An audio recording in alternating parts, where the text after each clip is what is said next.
Bismillah, Assalamualaikum warahmatullahi wabarakatuh, Ustaz. Waalaikumsalam warahmatullahi wabarakatuh. Barakallahu fiik. Tafadhal ya. Semoga Allah menjaga Ustaz, keluarga, tim dan seluruh kaum muslimin dimanapun berada. Allahumma amin. Ustadz Afwan, ini pertanyaan Anda ada berhubungan dengan pertanyaan pertama tadi tentang ghibah.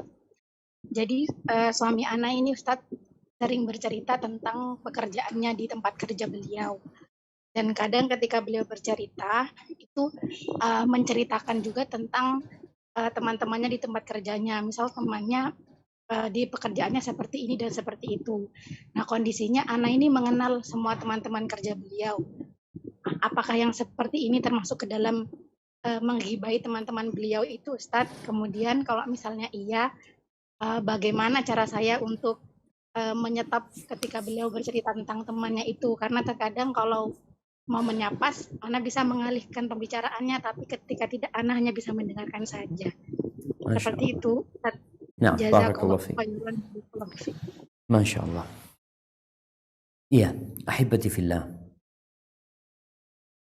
Menceritakan keburukan orang itu ghibah. Saudara muslim diceritakan keburukannya, dzikruka akhaka bima yakrah. Menyebutkan keburukan saudaramu itu ghibah. Apalagi dikatakan istrinya tahu dengan fulan itu. Kecuali sang suami mau minta fatwa dari istrinya. Karena di antara bentuk ghibah yang diperbolehkan adalah meminta fatwa. Kita datang kepada orang yang alim, kita sampaikan, Syekh, Ustadz, ana punya masalah dengan kawan ana namanya fulan. Dia melakukan seperti ini, seperti itu. Apa yang harus ana lakukan?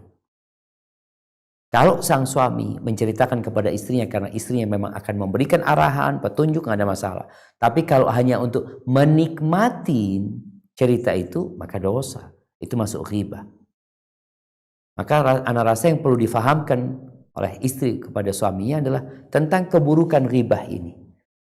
Bahwasanya kita kalau nggak suka sama kawan kita, seharusnya kita doakan atau kita tegur. Sampaikan kepada suami, tuh fulan nggak boleh kau biarkan, kau seharusnya tegur dia.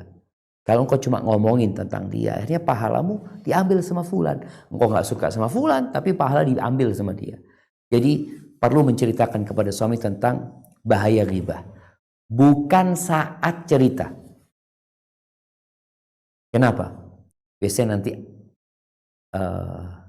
akan ribut ya.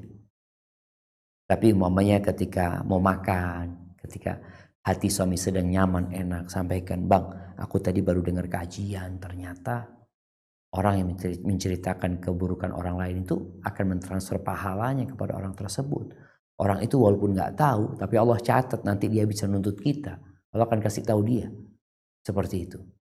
Sehingga mungkin omongan itu dapat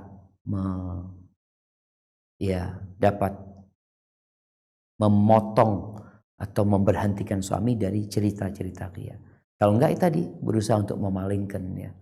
Kalau enggak bisa memalingkan, kita berusaha untuk mencari kegiatan lain yang kita bisa kerjakan. Tapi enggak bisa, Ustaz. Maka ingkari dengan hati kita. Ada kondisi kita tidak bisa mengingkari dengan tangan, tidak bisa mengingkari dengan lisan. Kita juga meninggalkan majelis itu akan membuat keributan nanti yang lebih besar, kemungkaran yang lebih dahsyat lagi. Maka engkau tetap di tempat itu, tapi hati mengingkari apa yang dilakukan oleh suaminya. Hadza wallahu a'lam bissawab.